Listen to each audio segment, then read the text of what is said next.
Welcome to our channel. Today we how to activate your Upwork profile for freelancing, complete guide step by step clearly. To activate your Upwork profile for freelancing, start by visiting the Upwork website. Click on the sign up button in the upper right corner. Choose whether you want to sign up with your email address, Google account, or Apple ID. Fill in the required details, including your full name, email address, and a secure password.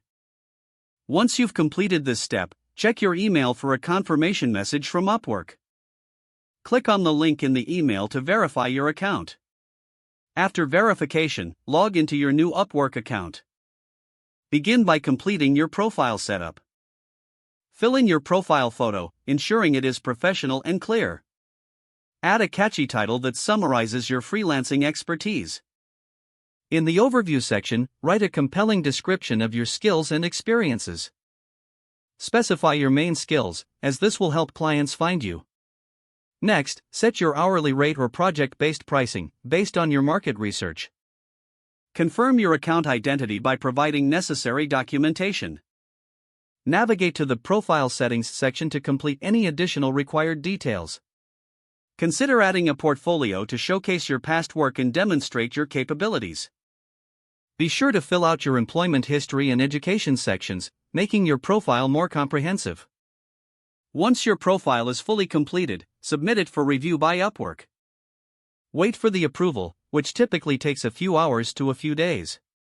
Once approved, browse the job listings and start applying for projects that match your skills.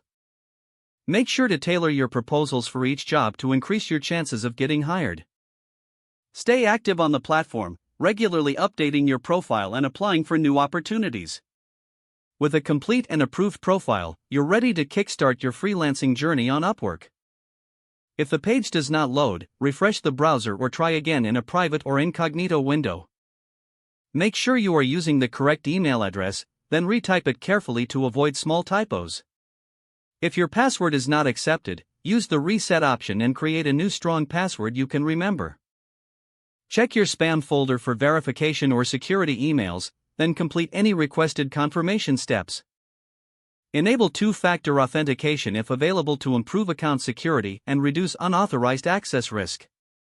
Don't forget to like this video and subscribe to our channel for more step-by-step tech guides.